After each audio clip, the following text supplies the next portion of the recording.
Hi, welcome to the first ever Latinx Kidlit Book Festival. Please read our anti-harassment policy that's in the chat box below and keep discussion kid-friendly. My name is Kim Baker. I'm a middle grade writer. I wrote Pickle about a secret prank club, and my latest book out this year is called The Water Bears.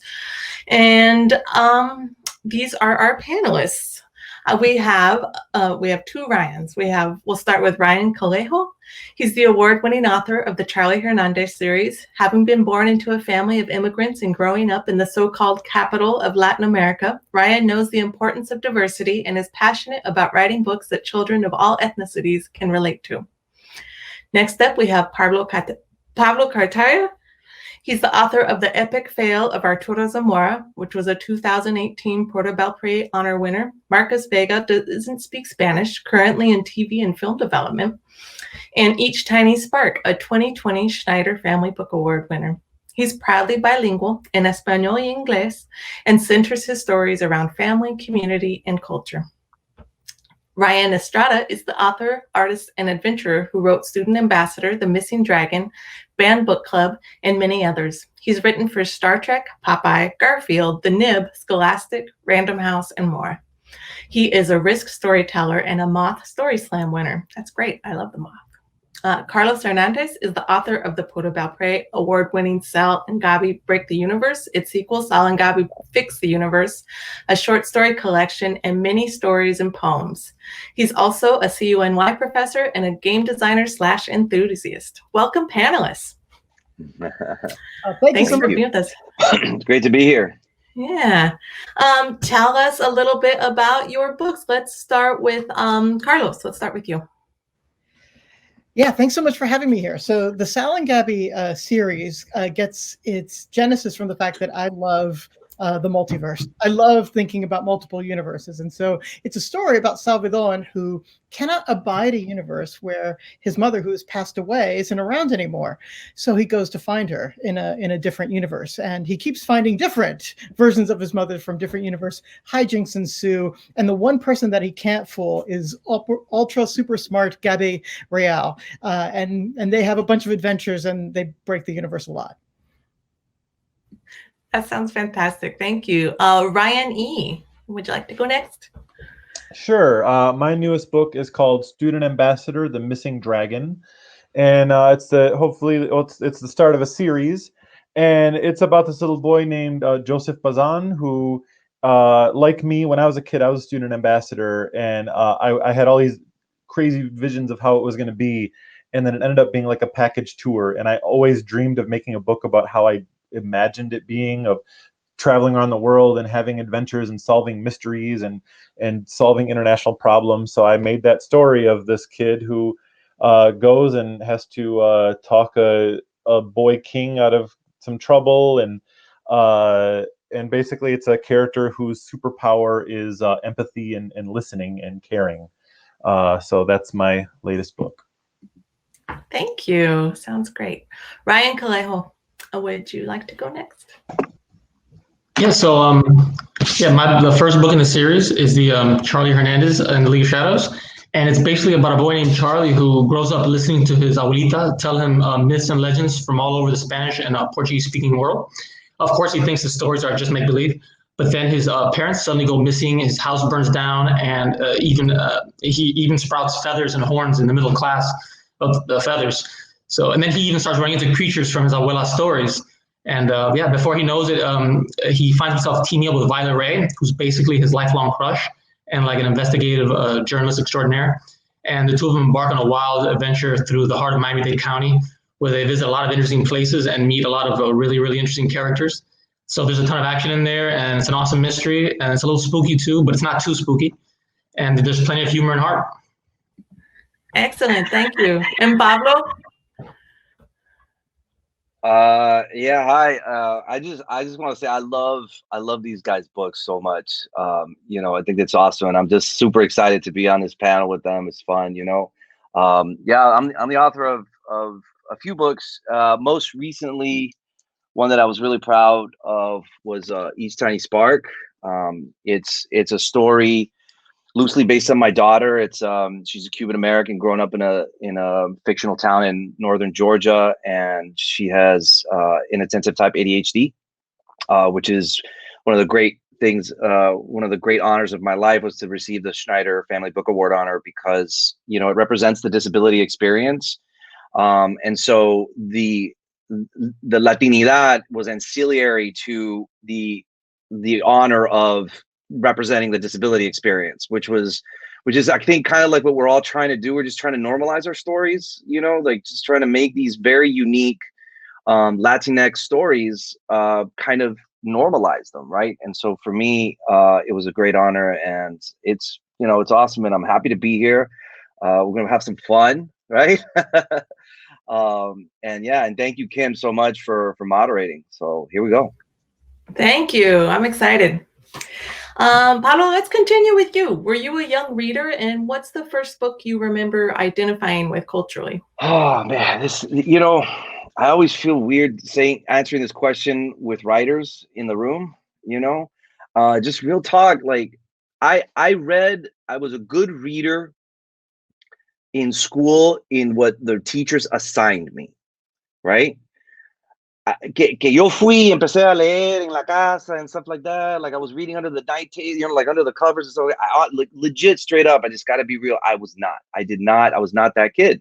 I played ball, I played basketball, I played soccer. I was like, I had too many crushes over my middle school years.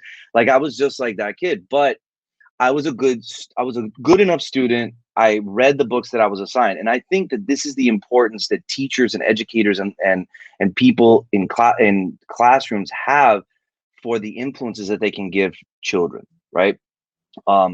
My teachers, I had great English teachers, but they put Roald Dahl there. They put, I read the BFG, James and the Giant Peach. I read those books. I read Ray Bradbury, and those are great books, right?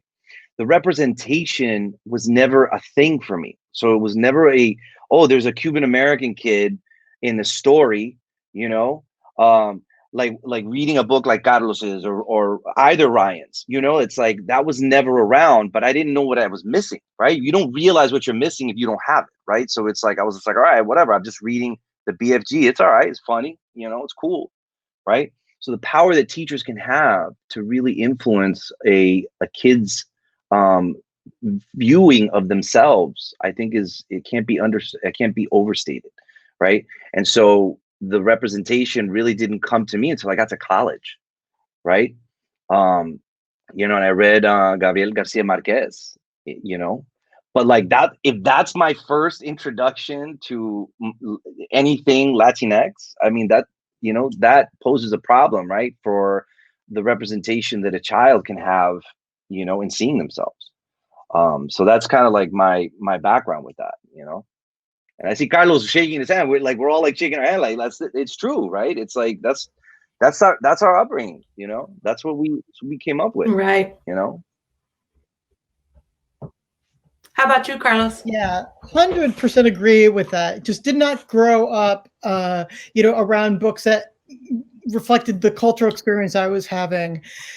But unlike, I was actually a reader, and I think mostly it was because I could steal books from my big sister. So like, the urge to steal can give you a lot of motivation for whatever. So like whatever it is that you're stealing, like chocolate or books or whatever it was, that made it like more attractive. And so oh, what you reading, Maria? Oh yeah, look, a Zeppelin, whoosh, and so like I would basically just like take her book, and she wanted me to anyway, and now she continually, even now, big sisters me and passes me on awesome books that she's reading. So I the first book, just to answer the question exactly, the first book I remember reading on my own that was my book, I think it was bought at one of those Scholastic fairs, was Ferdinand the Bold. Do y'all remember the story of Ferdinand? I had a bilingual edition. You read it one way, it was in English, you flipped it over, it was in Spanish. I loved that book a lot. It was the green cover one. I remember there was a red cover one that was only English, but I got the bilingual edition. So yeah, I mean, I was reading all the way along and really loving it. Didn't have quite as many crushes, so probably made for more reading time possible. And I guess what I would say too is I was also watching a lot of television, and I was playing the Atari 2600. I was a consumer of media, like all the things. And so the other thing I would like to say to people out there, like, read lots of books, and also play a lot of games, and also go outside and play like street games and stuff. Those are really fun. And like, watch a lot of TV. All of it is good because you have great artists doing all of those things, including like making games and making good television, and all of them are different kinds of storytelling. And so like, one of the things I remember doing in first grade was I wrote my first limerick, and my first grade teacher, who was named, no kidding, Mrs. Gross. I want you to imagine what would happen to a teacher who was named Mrs. Gross, was very, like this poor saintly woman who was so kind. Mrs. Gross, she liked my limerick so much that the next day I got to read it to the school over the intercom. It was part of the announcements. I mean, I had power over fifth graders. They had to wait and listen to my words before they could go on with their day. Yeah, I was hooked. So that's what I would say. Like, I think writing was in my blood, like very, very early on. And with that came a love of reading early as well. I don't think that goes away. I think I still have that subversive thrill at school visits, that it's like I have everyone's attention in this cafeteria and you can do whatever you want within reason. Power! The power. Ryan C., how about you? Were you a young reader? Well, actually, I was more of a young listener. For me, it was really the oral traditions taught to me by my abuelitas that I really identified with. Myths like La Llorona and El Cadejo, Madre Monte, all those old stories, and that's what really drew me in when I was young, and that's also what instilled in me a love of books and of reading, and even Latinx culture in general. In my opinion, a lot of those old myths and legends are really just like culture wrapped up in story, like cultural time capsules. I mean, there are thousands and thousands of years of ancestral wisdom packed into bite-sized pieces, essentially. So that's what really impacted me as a kid. And I'm not sure I can pick out like just one book, but that's exactly, that's why representation matters in literature today, so that Latinx kids growing up, today can find books from amazing authors like all the ones on this panel, including our wonderful moderator. And experience that deep and personal connection that that happens when you see someone that looks like you, in a book. Yes, absolutely. Ryan E., how about you? Yeah, I was very much a reader and a writer very early on, like before I could make memories. My mother just tells stories of me like as a baby, like plotting out arcs of stuff I was going to write. And I first started submitting to newspapers when I was 6 years old. I'm like, I'm ready now. I've been working on it for years. And the wonderful thing was, like, the parents I had, like, no one told me I couldn't do that. Like, you couldn't just get a job at newspaper at 6. So they're like, all right, go ahead. I went to the library. I learned about like how to put together a pitch packet. I submitted, and like they sent me this very polite letter that's like, yeah, we'll keep your work on file, kid. And I'm like, I'm in. I'm just waiting for Jim Davis to die, and I'm in there. And I kept bothering the same newspaper until they hired me when I was 15 years old. And throughout all of that, it just, wanting to be a writer, it was all about reading for me. And especially since I make comics, that's especially what I was into as a kid. And I had like the giant bookshelf in my room of like where I was trying to balance like keeping things mint condition and also reading them like 40 times a day. But for me, it wasn't like the mint condition like issue of Superman. It was like I had like every Garfield book and every Far Side book and Calvin and Hobbes, and just reading each and every one of them over and over and over again. I had a newspaper experience too. I submitted a poem and they printed it. I grew up in a really small town, but it was like, I thought that was it. That was gravy. And now from here on out, publishing would be easy. Not so much. I used to put on plays. For when guests would come over to my mom, to our house. I used to put on plays and do full casting. So that, I guess that there's a little bit there too, I guess. Oh, definitely. But it's like what you said, Carlos. It's however we can find our access points to creativity, I think, is an important thing, and to be able to see how the varying degrees of creativity, and how it helps shape your identity too, I think is important. Yeah, absolutely. Yeah. Across media. Sorry, go ahead, Carlos. I was just going to say that we have such a limited idea of what counts as creativity. You know, it's got to be in this form, in this little thing, and some are way better than others. It's just so stifling when, you know, I just saw a comic the other day where it's like, you know, picking out your clothes is a very creative act. You know, you are assembling colors in your mind and deciding what you're going to wear and what you're going to look like and what literally your identity for that day is going to be. And so, you know, what I want to do is just democratize the whole darn thing and say, all of this is creative. We are creative creatures just by being alive, and we should just celebrate and find the avenues with which we want to express our creativity. Right. I know Latinx cultures are not a monolith by any means. And when I was growing up, creativity was not really valued in that way. We were working class, and there was more pressure to be practical, like with your pursuits or whatever. And like maybe you could draw or something on the side, but there was not, at least in our family, a lot of encouragement to pursue your creative outlets like that. So I don't know if that's true for you guys, but what do you wish people understood about growing up a Latinx boy? And what do you think, what's changed for kids today and what hasn't? I'm curious. Ryan E., you want to start? Sure. I guess for me, it's the main thing that everyone's experience is different. Like for me, you know, my grandfather was from Mexico, so I'm a quarter Mexican. And growing up, I think it's a lot because of not having the representation there and not having books that with people like me in them. Growing up, never thought of myself as Latinx. I didn't think of myself as Mexican. That was my grandfather's thing.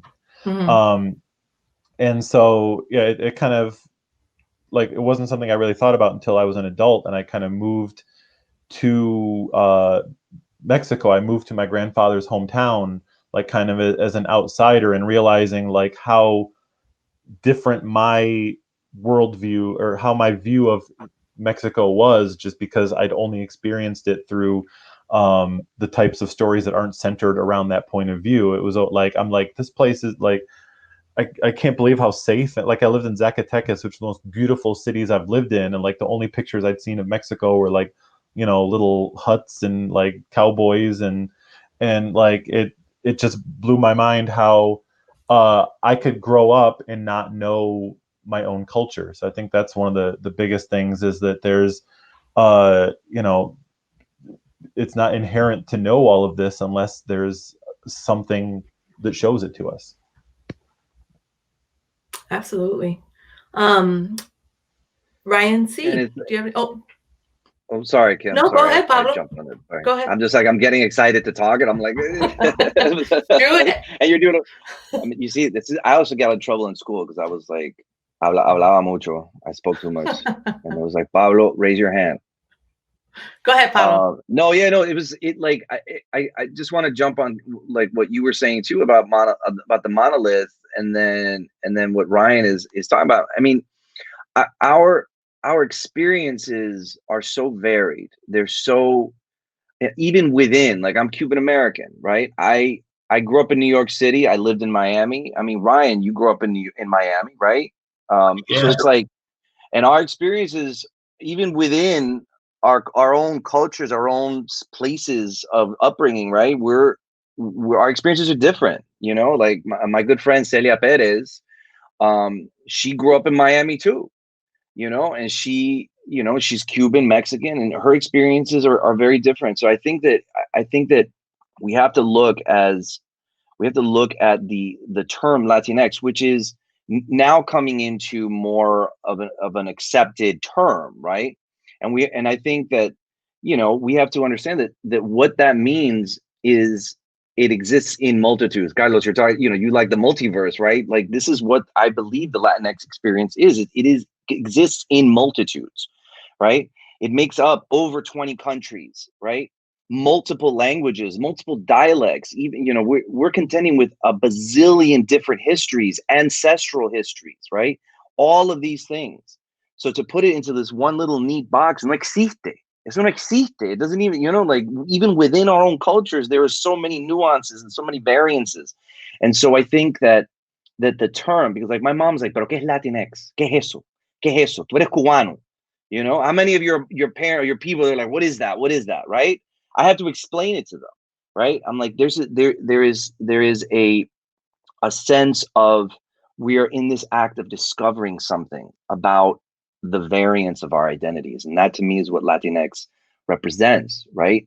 I'm still discovering stuff about my own self, right? And I think that that's an important thing to kind of talk about and to think about, right? And ruminate on, and how our stories then reflect that, right? Mm-hmm. So that the kids that come in on those classrooms, when classrooms are a thing again or whatever, you know, that they kind of read Ryan's book and they read Carlos's book and Ryan E's book and my books and stuff, and they say, oh wow, there is a multitude of my experiences, you know? Right. And yeah. Absolutely. Ryan C., how about you? What was it like growing up as a Latinx boy, and how do you think it's different now? Well, I mean, I think growing up as Latinx, you can sometimes feel different or kind of like alienated a little bit from your classmates and friends. I know that in the case of my cousins, they always said how they felt a little different because they grew up in neighborhoods that were a lot less diverse than where I grew up. I grew up in a really diverse community, so I didn't really feel like that. But they grew up in less diverse communities and they felt a little bit alienated. And I know that some of the kids. I know one kid a friend of mine, he didn't really speak English very much at all. So he felt super alienated from from everybody else. So I wish people, and he got treated, I guess he got bullied sometimes and stuff. But I guess what I would like people to know is that just because like someone who grows up Latinx, maybe they come off a little more guarded, especially if they don't speak English or they really feel like an outsider. It's not that they don't like you or they don't want to hang out with you. It's just that, it takes time to overcome that feeling of being different when you move to, especially when you come from a different country. Now you're in a whole new place. And I saw that with, especially with my cousins and some of their friends.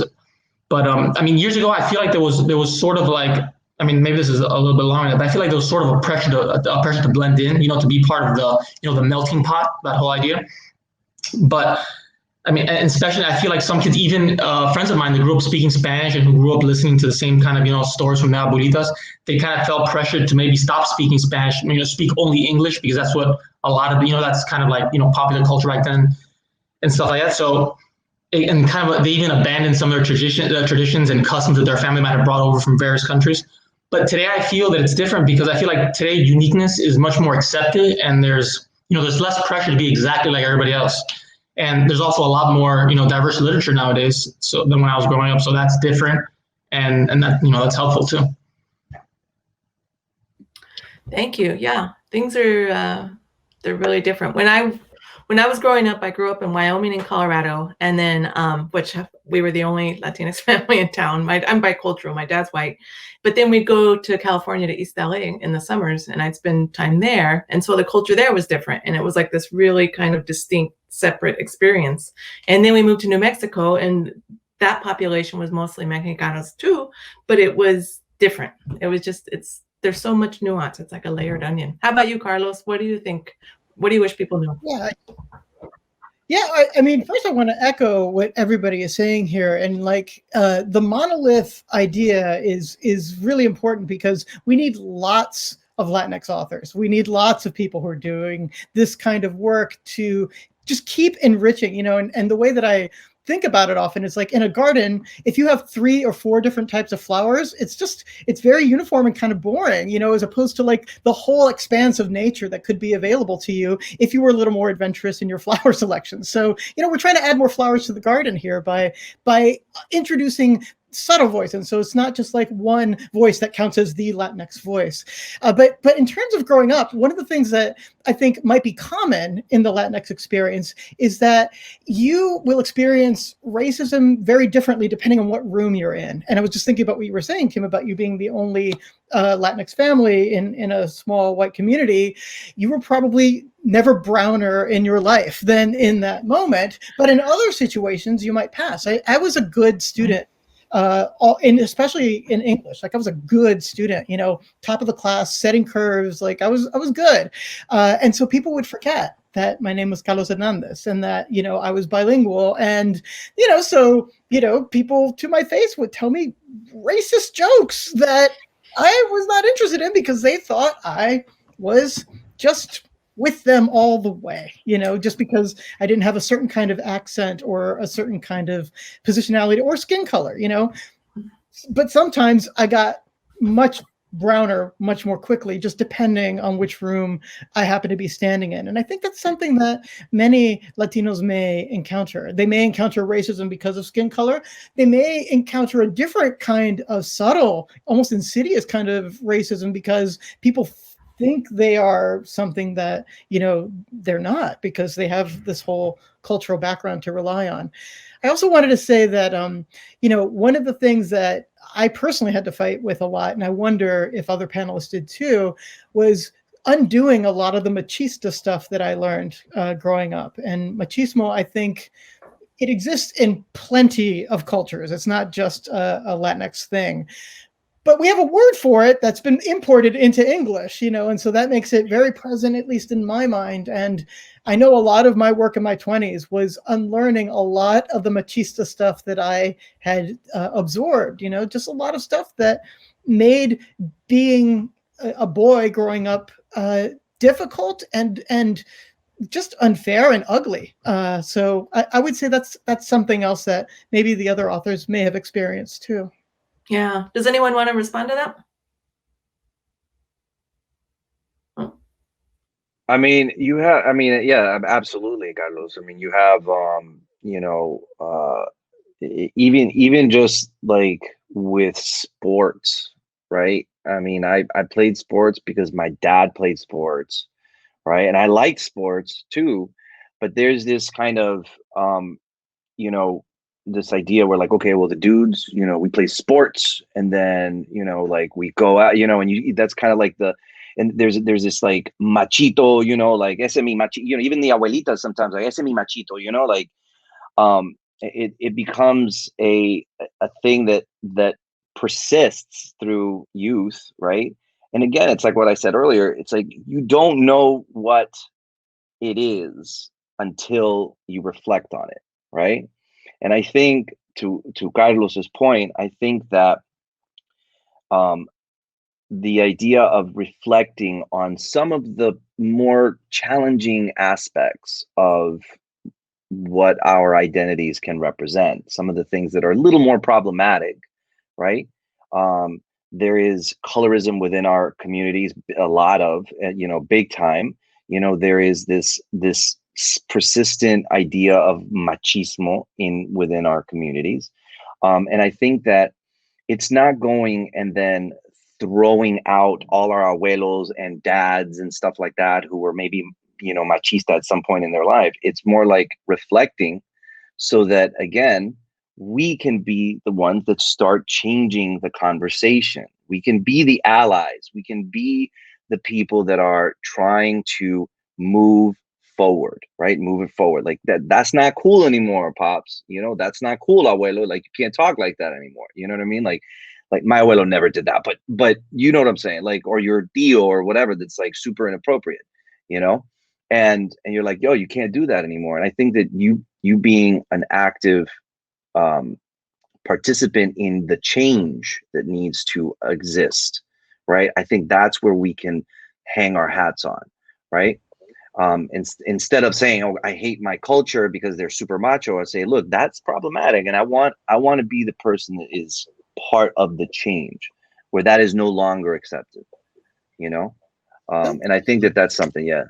Yeah, I was just gonna say, those are the books we have here too. We have big-hearted protagonists here who are not just limited by this sort of like very small idea of what it means to be a boy or to do that. And so, I think one of the ways that we can be helpful is to write books that give us alternate views of what a young Latino can look like. That's right. Yeah, absolutely.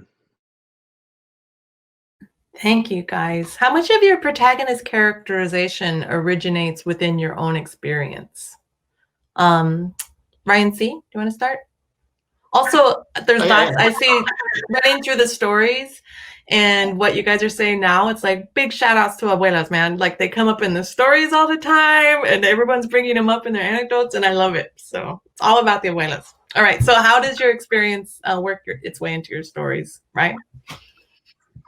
Well, I'm going to be honest. A lot of my book is autobiographical. I'm bilingual, just like Charlie. We have the same favorite foods: arroz con pollo, seafood paella. Growing up, my abuelitas, they taught me all the same myths and legends that Charlie's abuela teaches him. And almost every place that Charlie visited in the book are places that I love to hang out at when I was growing up or ride my bike near. And yeah, I mean, in case anyone's wondering, I did sprout feathers in the middle of class one time. Maybe I pasted it on myself during an arts and crafts project, but I mean that's pretty close. It's pretty close. But no, seriously, I think every author draws from what they know, and I try to incorporate as much of me as possible in the characters so I can make them, authentically, authentic. Ryan E. Yeah, a lot of my work is straight up autobiographical. I make stories about the experiences I've had, but even when I write fiction like Student Ambassador, pretty much every character I write is me, whether it's the hero or the villain or all their good qualities or bad qualities or things that I am either like or dislike or am exaggerating about myself. And especially with Student Ambassador, it's the two kids that it's following are like like I said, the one that centers on like listening to people and learning, and the one who's just stubborn and doesn't listen to anyone. They're both me. It's just the two things in my head that are talking as I'm going on adventure, and everywhere that they've traveled is places that I've traveled and thoughts that I've had. So it's kind of no matter what I write. I think that's true of a lot of writers. Ryan, you said something interesting in email about struggling with seeing yourself in a role that was not traditionally held by marginalized people. And I've heard that from other marginalized writers. Yeah. Would you like to say something about that? Speak on that? Yeah, so the book is called Student Ambassador, and I've like I said, I've been working on this since like the 90s when I was a kid. It's a dream to make this book, but since it's about someone who's representing the entire nation of the United States, as a kid I always pictured it had to be a little white kid.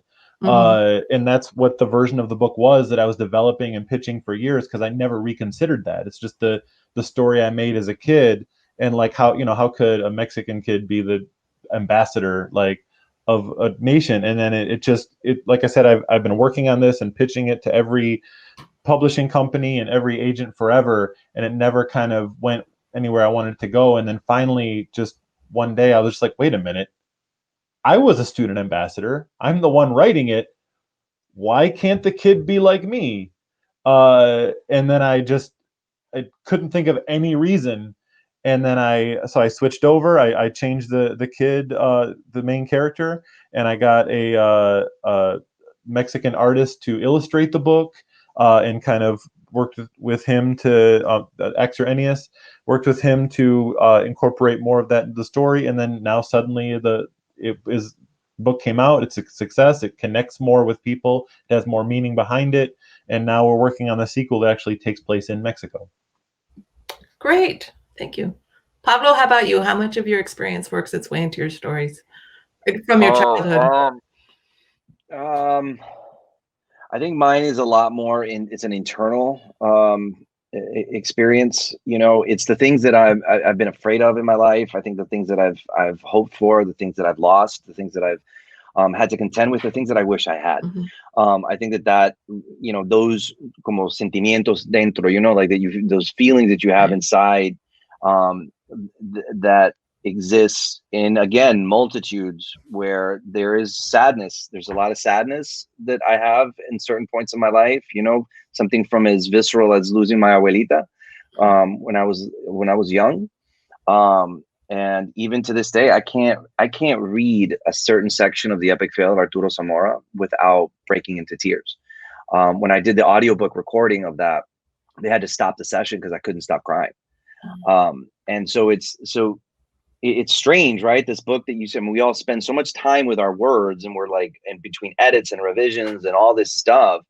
And for me to go back and read this, and I even thinking about it makes me feel like, it puts that lump in my throat, right? So there is an internal feeling. I mean, the idea of this book, Each Tiny Spark, when my 13-year-old Penelope, when she read the book, she looks at the first page that she read, she turns to me, she goes, "Papi, that's me."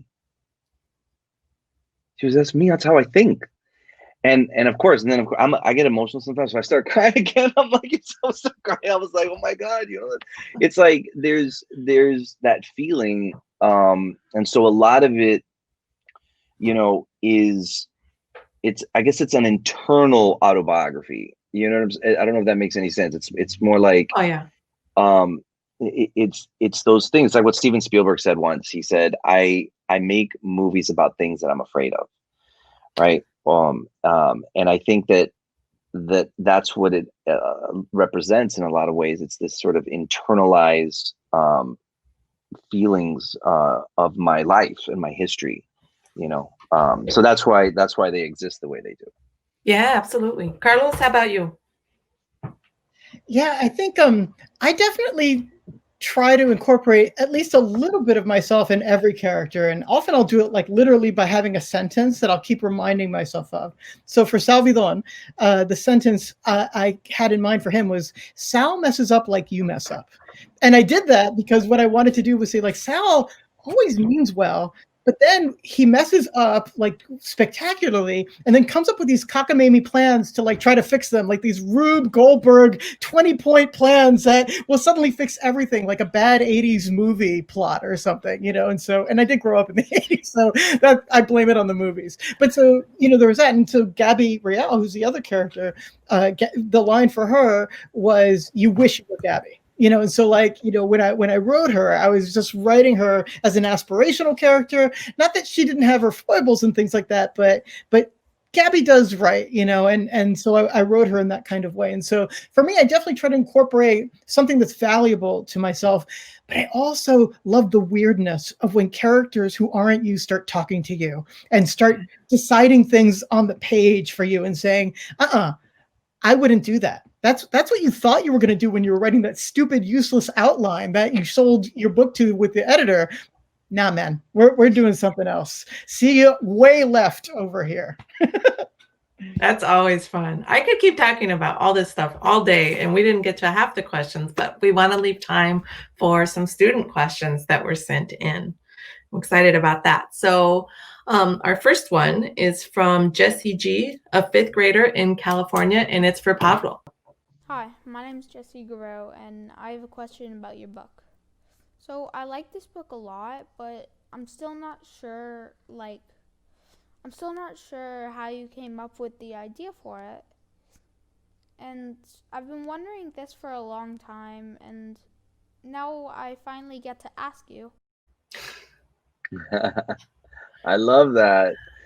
So I want to tell Jessie, thank you for asking the question, and it's a really good one. You know, the stories come, I believe, from your heart and your soul, right, and the experiences that you have throughout your life, right, and sometimes they come from questions that you want to answer. So, for example, the epic fail of Arturo Zamora is a story that's very much rooted in how I felt when I lost my grandma, my abuelita, right? And how I also felt when I had my first crush. You know, and so a lot of that comes when I was writing the story, a lot of it came from remembering those things and the feelings that I had. So it's not the actual things, but it's the feeling inside, right? Like my guts frying, like they felt like they were in a deep fryer every time I saw this girl. Her name was Caroline, who I was super crushing on, and I didn't know what to do, and I was super awkward and weird. And I remember that feeling. And when I was writing the story of Arturo, who has a crush on Carmen, that's the feeling that I kind of put into there, right? The feeling of my abuelita getting sick. And I remember I was little, and I remember how it felt, and I remember how empty I felt and how helpless I felt, and then saying goodbye, right? So there's a lot of those things that are inside. You know, when I write all of my books, they all have to do with something deep and personal, right? And so any question that you have about, you know, well, how did the book, when you read a certain chapter, you read something, how did it make you feel, right? Well, it probably made me feel something. So if you're feeling it, it's because I felt it, and that's why I put it in. So I hope that answers your question, Jessie. Thank you for coming in and recording it, and I appreciate it. All right. Thank you, Jessie. We have another question, a video from Sebastian R., a 5th grader in Florida. my question is, how long did it take to write the book?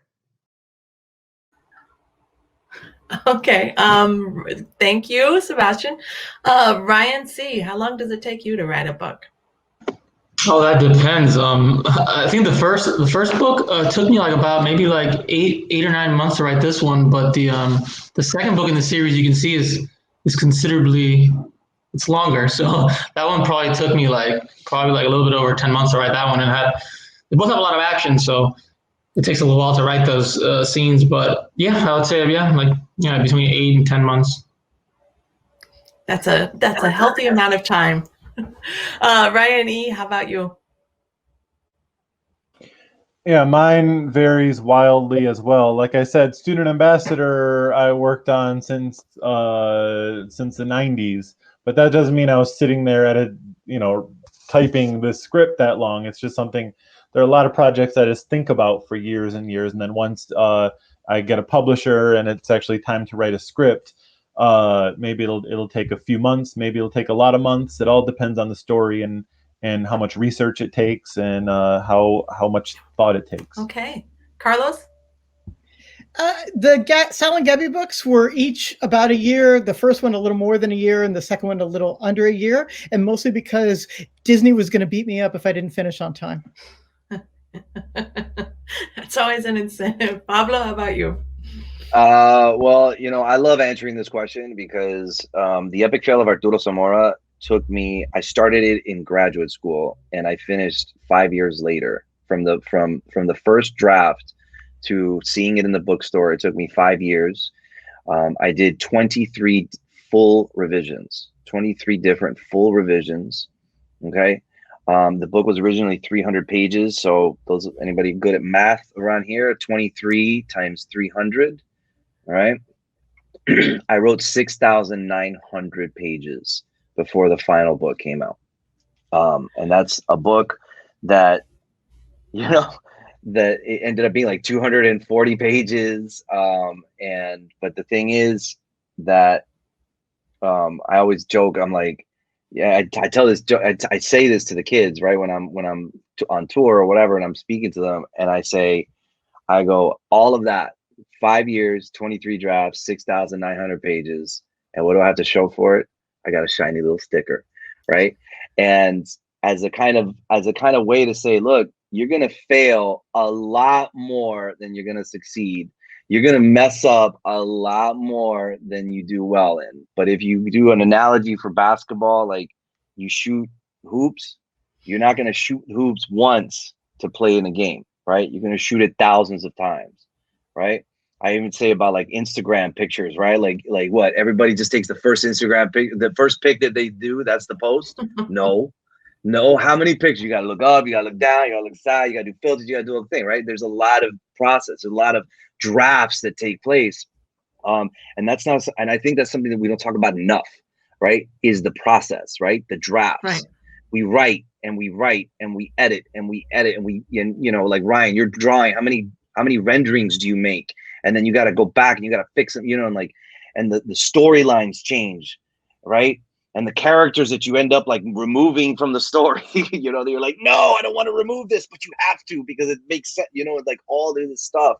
It's all the process of what the finished product, what this piece of, paper and cardboard makes up, right? It's a long process. So I think it's important to recognize that you're in it for the long haul, Absolutely. Were your other books more expedited? Marcus Vega doesn't speak Spanish. Was probably he was my niño lindo because he just was. I did 3 full drafts of the book and it was done, right? And it took me about like Ryan, it took me like 8 months to just from start to finish. Each Tiny Spark, like my beloved daughter, was a process of understanding and learning, and that one was like 20 something drafts. Right. But because I was on deadline, and a very hard deadline, those 23 drafts, it was about 20 drafts. It took place over the course of 12 months. Wow. It was All insane. right. Yeah. That's fast. I do not count my drafts because it would be terrible. I'm the slowest, I guess. It takes me a couple of years per book. I got to figure out ways to be quicker. We have a couple more questions, not with video, but what that got sent in. The next one is from Audrey H., an 8th grader in California. It's for me. It says, how do you write books for middle school boys? Do you ask family members that are boys what to write? I don't ask boys what I should write. I can ask them. I do ask. I have a son who is the age of my protagonist when I wrote. He's in high school now, but he was the same age in Pickle and the Water Bears, and I can kind of base a lot of the characterization off of him and his friends. And it's like with anything, you start with an individual, and I don't really think about it as their gender role so much as who they are and what their experiences are like and what they like and they want and they need and what they're afraid of, and you just think about all that. And then when I'm done, part of the revision process for me and probably for all of these guys as well is I have beta readers read it and tell me that if I got everything right or if anything's not ringing true to them. For everything, I have we have authenticity readers. I even had for the Water Bears, my experience is that I'm bicultural, I'm Mexican American, and I had authenticity readers that were also Mexican read it and see if it rang true for them. And some things did and some things didn't, because like we were saying before, it's all an individual experience. And then that's just what you represent.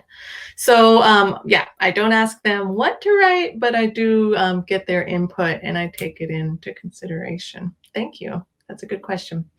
And then we have one more question without video from Taylor, a 5th grader in Connecticut. This one's for Carlos. Who or what inspired you to become an author? Carlos? It's a great question. I already told my 1st grade story of the power I had over my whole school through the power of a limerick. And that was definitely part of it. But I also want to say that like just the storytellers in my family definitely inspired me and also put me in a storytelling frame of mind. So my dad could write these devastatingly satirical poems about his friends and stuff, and he would just destroy them in like pretty savage ways. Like he was like a troll before troll was a word, you know, but he would troll them with poetry. And I was always like, yeah, that's clever. And I think I learned a little bit about poetic rhythm from him that way. And my mother was just such a fabulous storyteller that I mean, I just listened to her all the time. We would laugh all the time about the stories that she would tell about farm life in Cuba. And then when I was 8 years old, I think the whole family, all 4 kids in my family, we all got bears as part of our gifts. And I got a panda bear. 3 of us got panda bears. Barbie got a brown bear. And I named my bear Kanda the Panda. And then I spent the next 10 years telling stories about Kanda the Panda with my brothers and sisters. And we had a bear town created, and it was magical and hilarious and weird. And like I'm not even sure other people would understand it, but it was always there. And I think it's always there with almost all kids, because when I've encountered kids, you know, before they get to like 10 or 11, all of them are poets. All of them are storytellers. They are all thinking beautifully and magically. And then I think it just gets scared out of them, or they learn different ways of being and they forget that. And I just didn't. I didn't want to. And I hope you won't either.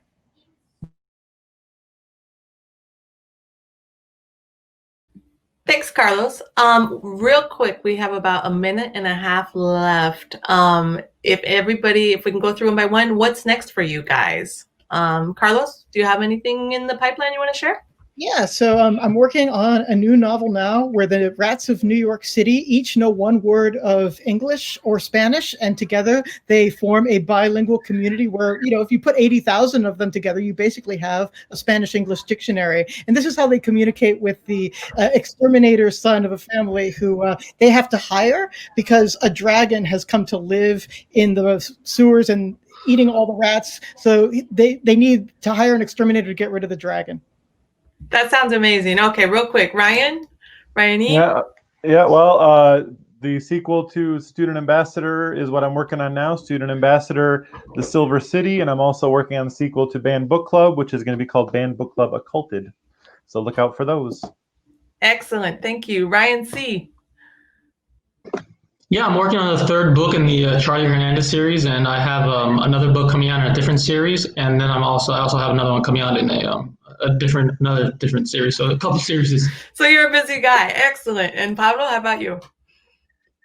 Yeah, I've got so right now I'm wrapping up one that is about takes place about 100 years in the future, and there are no more bees on Earth, and these two hermanas find the last bee colony on Earth, and there's an evil mayor that's trying to, like, take down the bees and all that. So it's a little jump from my regular stuff, but I'm really excited. I'm also working on another book, and another one that I can't say anything about publicly yet, but it's super exciting, very cool. And I just want to say, guys, it's like been great talking to you. What is this? Is the middle grade boys panel? What is this? Boys in middle grade fiction, and we are out of time. We've gone over our time. Boys in middle grade. Boys in middle grade. Fiction, Thank you. Kidlit Book Festival. I just thank you so much, Kim, for amazing questions and for moderating. And guys, I hope to see you all in person soon. And I just want to wish everyone safe and healthy places wherever they are. Wish them safety and health, good health. Thank you, Pablo. And thank you, other panelists. And thank you, everybody, for attending our Boys in Middle Grade Fiction at the Latinx Kidlit Book Festival. Thank you, Kim. Thank you, Pablo. Thank you, Ryans. Thanks.